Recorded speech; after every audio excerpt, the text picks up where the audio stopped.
किसी अपराधी को उसके अपराध के अनुसार जज को सज़ा देते हुए तो सुना होगा, लेकिन कभी किसी जज को फांसी की सज़ा हुई हो और उसे फांसी पर लटकाया गया हो, ऐसा आपने न कभी सुना होगा न कभी देखा होगा। लेकिन हाँ, एक बात है,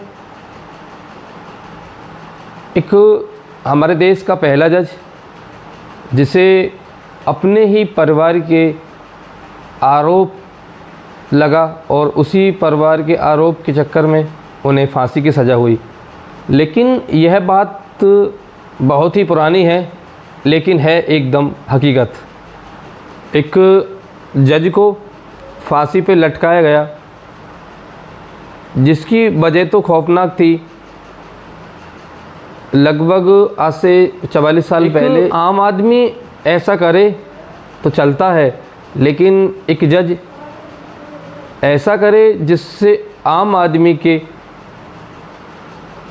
बात सुन के ही रोंगटे खड़े हों,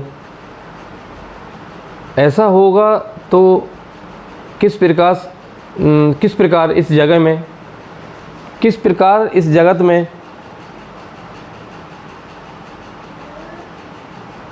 क्या होगा।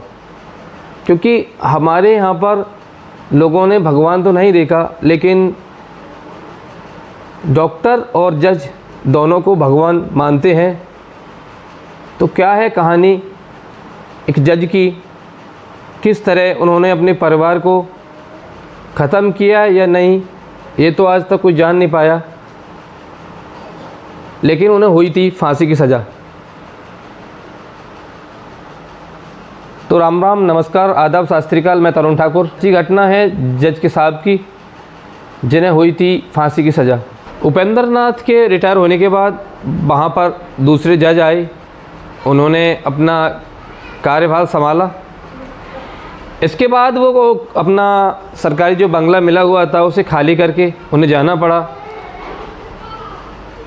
वो कई दिनों से जो सिलीगुड़ी एक जगह है, वहाँ पर वो कमरा में, होटल का कमरा था, वहाँ पर रहते थे। उनकी पत्नी के जो भाई थे, उनके साले, वो एक पुलिस ऑफिसर थे। उन्हें लगातार ढूंढने की कोशिश की। बाद में पता चला कि वो एक सिलीगुड़ी के होटल में एक कमरे में रहते हैं। वहाँ वो अपने पुलिसकर्मियों के साथ गए और उन्हें अपने गिरफ्त में ले लिया। उन्होंने पूछा कि मेरी जो 3 भांजियाँ थीं, मेरी बहन थी, आखिर कहाँ हैं। उन्होंने उनसे टाल मटोल किया, कई बहाने बनाए, लेकिन पुलिस ने उन्हें पकड़ लिया और उनसे पूछताछ की। हालांकि उन्होंने पूछताछ में ये कबूल किया कि मैंने ही अपनी बीवी और अपनी 3 बेटियों को मारा है, और मार के मैंने उसी सरकारी बंगले में गड्ढा खोद के गाड़ा जहां मैं पहले रहता था।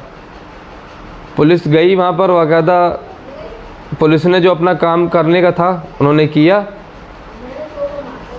बाद में उपेंद्र नाथ का केस लगातार निचली अदालतों में चलता रहा। उन्हें निचली अदालत से फांसी की सज़ा मिली। उसके बाद वो केस हाई कोर्ट ले गए, लेकिन हाई कोर्ट में भी निचली जो अदालत से मिली सज़ा थी उसे बरकरार रखा। उसके बाद वो सुप्रीम कोर्ट चले गए, लेकिन सुप्रीम कोर्ट से ही उन्हें निराशा मिली, क्योंकि जो निचली अदालत थी उन्होंने लगातार उसी सज़ा को बरकरार रखा था।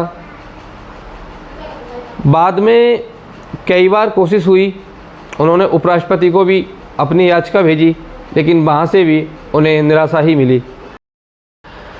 लेकिन फांसी से पहले उनसे लगातार जो उनके साले थे, उन्होंने पूछा कि आखिर मेरे जो 3 भांजियाँ थीं, मेरी बहन थी, उनका क्या कसूर था जो आपने उन्हें मार दिया। उन्होंने लगातार ही मना किया कि मुझे कुछ नहीं मालूम, मैंने ऐसा क्यों किया। वो लगातार छुपाते रहे, कि आखिर क्या मामला था, आज तक कुछ पता ही नहीं। बाद में 14 फरवरी 1976 को उन्हें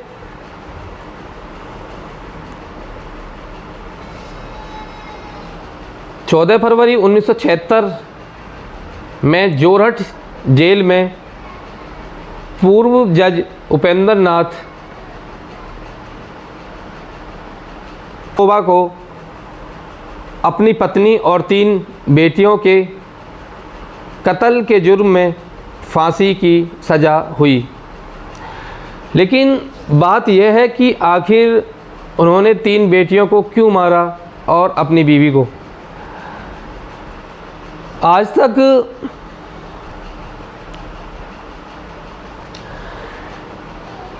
लेकिन उपेंद्र नाथ ने आज तक किसी को नहीं बताया कि मैंने 3 बेटियां और अपनी पत्नी की हत्या किस वजह से की थी। यह आज तक एक राज बना रहा। ना तो किसी रिश्तेदार को बताया और ना ही किसी अपने सगे संबंधी को। तो एक जज के सामने क्या थी परिस्थिति, क्यों मारा उन्होंने 3 बेटियों को, क्यों अपने आप को मारना चाहा, यह अभी तक एक राज बना हुआ है और राज बना हुआ ही रहेगा। क्योंकि जो बताता वो भी आज इस दुनिया में नहीं है। तो हमारे सबसे पहले भारत के एक ऐसे जज उपेंद्र नाथ, जिनको अपने ही 3 बेटियां और पत्नी के आरोप जुर्म में हुई थी सज़ाए मौत। तो जज हो या हो डॉक्टर या फिर आम इंसान, कभी भी किसी पल उसकी जो बुद्धि है वो कभी भी भटक सकती है। इसलिए अपने और अपने परिवार का सदैव ध्यान रखें, सदा उसके साथ रहें, अच्छे से रहें। इस कहानी को सुनाने का मेरा यही उद्देश्य है कि अपनों के साथ कभी भी ऐसा ना करें जिससे आपको कभी भी जेल जाना पड़े या फिर कोई ऐसा दंड मिले जिससे आप और आपके परिवार को भोगना पड़े।